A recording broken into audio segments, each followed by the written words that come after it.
Nigeria's Chief of Defense Staff, General Christopher Musa, has called for the country's borders with its 4 neighbors to be completely fenced to curb the entrance of armed groups amid escalating insecurity.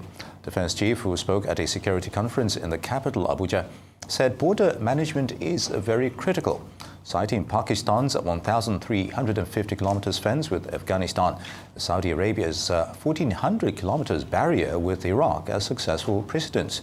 Nigeria's military has been strained by widespread security issues, especially a 16-year insurgency in the northeast led by Islamist militant group Boko Haram and its offshoot Islamic State West Africa province. Security forces and civilians have been attacked and killed, and tens of thousands of people have been displaced as well. Rise News analyst Dayo Sobowale joins us now to discuss this proposal, as well as examine how feasible and effective such an action can be. Mr. Sobowale, it's always a pleasure to have you. It's a pleasure being here. So is this a foolproof plan of fencing? We're talking about hundreds of kilometers here, and insurgents have been known to use bombs and other forms of ordnance. So how will this restrict them? Well, it's not a proposal that is not realizable. In fact, you mentioned the border between Afghanistan and Pakistan and then Saudi Arabia. But those are Islamic nations.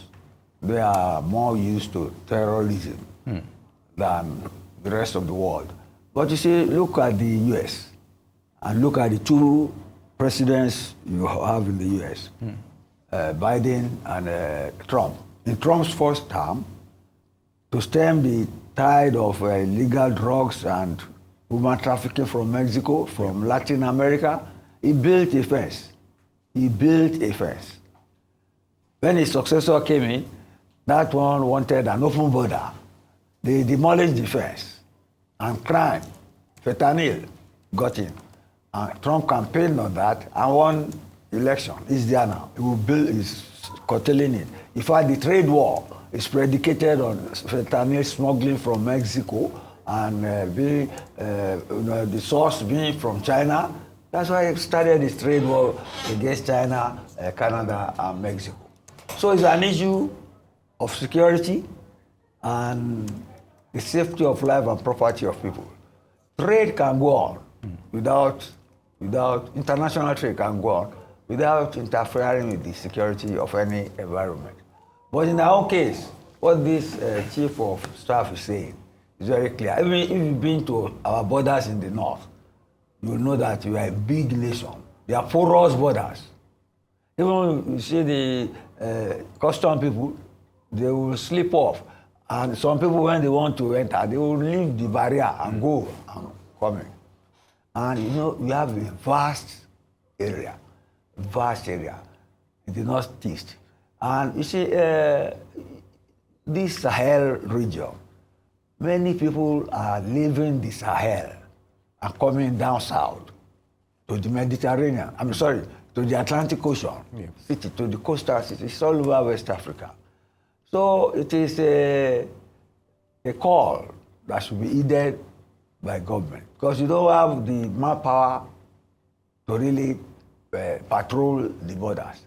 And like you said, they can use ammunition, but then it's only when you have extreme cases that you have ammunition. People can walk in, but if you know you have to climb a wall, it's a form of deterrent. At least it will minimize the insecurity. Let's leave it at that for now. Well said, Mr. Sobowale. It's good to know that it's a step in the right direction. But to a large extent, when you look at this shift in strategy, if you want to call it that, for instance, yesterday we talked about the relocation of service chiefs, and now we're talking about building a fence. How does this address the urgency of the insecurity situation we're experiencing in the country immediately? These are great proposals that might work in the midterm, but how is this addressing the matters immediately? Look, there's nothing to be addressed immediately in insecurity. It's not a table tennis game. You get me? This is a suggestion. Is it not How even a effective policy? is it? It is to be considered. A suggestion is to be considered. You get me? The situation on the ground is that we're having mounting insecurity. And even the chief of army staff, that's the one that is immediate, has moved his office to Benue State because of the constant killing of people, the fight between herdsmen and farmers. It's an ongoing, it's not a football game to be played in 90 minutes and won in one day. It is a suggestion. That does not stop him from doing what they are doing on the ground now. It is a suggestion, please. Let us understand that. Mr. Sobowale, but what they are doing is clearly not working. For instance, we did You have a cannot say case. it is We, not you know, working. I can. We you can. cannot. And if I may, we Yes. had a case of civilians that were killed a couple of days ago. Yes. Another accidental bombing, if you may, of civilians by the security forces. This happens on an annual basis. So whatever they're doing does not appear to be working because insecurity is on the rise. Now, if you're making suggestions about fences, is on the rise. yes. I'm not as pessimistic as you are. I'm not pessimistic. I'm laying the facts on the ground. Does not mean they are incompetent. I never said they were incompetent. I'm saying said, whatever they are doing is not working. You want things to work immediately? yes, things should work immediately. People are dying. People are dying. Yes. So what would you like to see done immediately that will make Nigerians stop the dying? killing, and they are stopping it. But you see, like the commissioner who was killed in Kano very recently, did anybody emphasize that sort of thing? Yeah, you have human beings, you have unintended things, and you have unintended happenings and unintended consequences. But it doesn't mean that the people in charge of security are not working. Okay, Mr. Yes. Sobowale, if I may come in. Yes, if we advocate for a wall, a fencing, or what, around these regions that are, it's a suggestion. What about the use of technology itself? Drone technology, satellite imagery, and all that stuff. We've seen instances whereby I'm a bit. It's a little bit disheartening when you hear an area as big as Sambisa. We've been hearing conflicting, reports that okay, fine, it's been liberated. They've gone in at some point in time. Then you hear, the insurgents are back. And they're still mixing with civilians, using them as human shields, and it's very difficult for them to just have one major onslaught and just hitting the nail on the head. Look at see, people are copying from all over the world. See what is happening in Gaza. You get me? The Israelis know grenades. They know the source of grenades. They trace it to hospitals and schools, and they bomb the place. And the world will shout. That's casualties. The same thing. See, you are not immune to that. You get me? You are talking of the Sahel. We are part of the Sahel. A large chunk of Nigeria is part of the Sahel. And that's why we have the open border. What this security man is saying is that if we fence, at least we could create an obstacle for these people coming in. It's an obstacle time. It's a suggestion. It does not stop the effort at combating them. And you see, you are in a new world, we are human rights people. You get me? We'll highlight what she has just said. First, you see, people are battling insurgency, and then you are saying they are killing people falsely. Whereas there's this information. This is not a war fought on the battlefield alone. It's a war fought with phones. Digital apparatus. If you have those That's fans, right. you also have to patrol Of course. those fans. What he's saying is a suggestion that will be an obstacle. It's not all of them that are flying there. True. They walk. You see the picture of those entering from Latin America to they trek. They go up mountains, ground. What this man is saying is that put a barrier on their way. And then those you have to fight. Technology too is highly important. They use drones.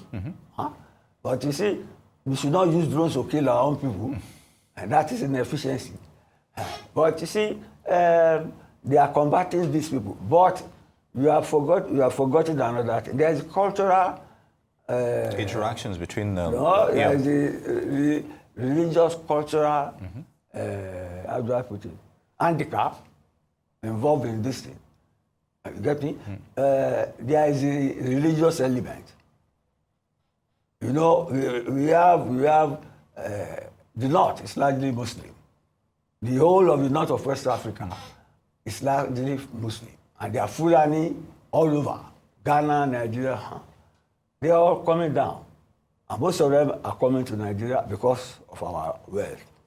So if you build a wall, and I think we should, no matter the length, or just a barrier, it will create some deterrence for people who want to just stroll into our country. Yeah. As they've been doing for some time now. Yeah. So what about relationships with neighboring countries who depend on cross-border commerce? How do we factor that in this potential war? The best example of that is this ECOWAS issue.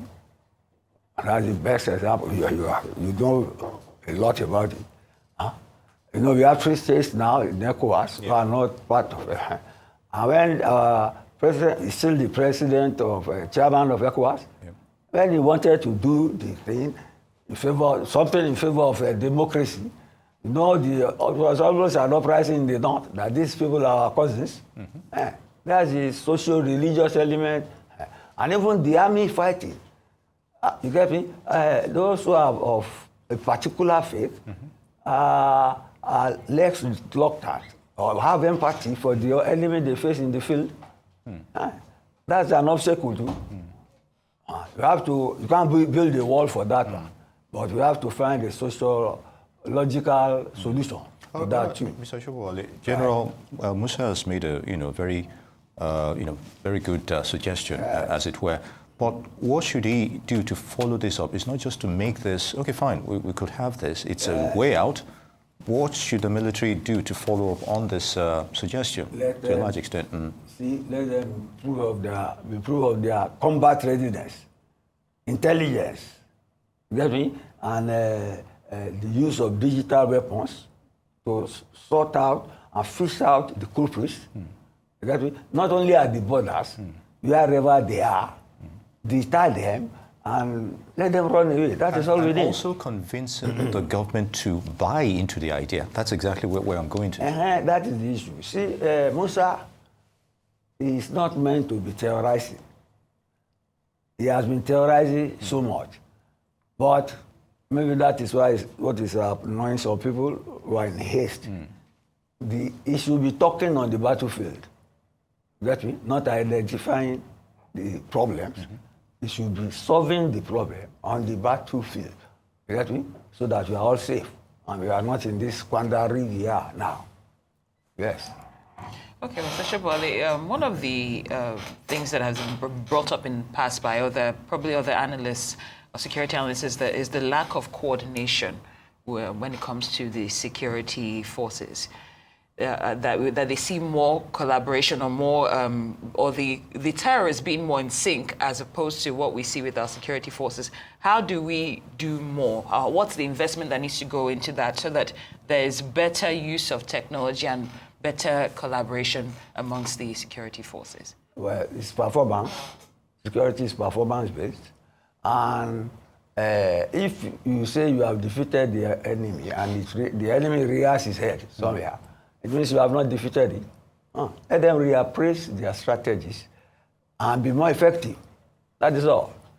And effectiveness means that we read less about people being killed on the battlefield or accidentally. Let them, again, I would say, improve their battle readiness and their mettle. As it is, in the president's last speech, he commended them, and I said it here, it's better to boost their morale, do you get me, than to say that they are ineffective or are not performing. But my own is that they should talk less and do more in the field to keep us safe than either to. Mr. Sobowale, in hindsight, if you remember, not too long ago, we used to have this joint force with some of these neighboring countries, to deter insurgency coming from their own regions as well. But lately, you hardly hear of such collaborations anymore. They are still in some places. Yeah, but definitely not with Niger, not with Burkina Faso, not with Mali. Definitely. If they have their way, they will march on us. You get me? And that is part of what has festered this insecurity. This agreement with Cameroon, and all, they were working fine before. But you see, it is because of this migration from the Sahel, which is driven by poverty, by climate, and people coming down south. That is why he has gone out of his way to say, build a wall. At least if you build a wall, that is a hindrance, an obstacle for people just rolling in. So it's a step in the right direction. But it should not be substituted for our battle readiness and our intelligence gathering and our use of modern technology to deter these terrorists. Well said, Mr. Sobowale. Many thanks for your time and analysis as always. We appreciate it.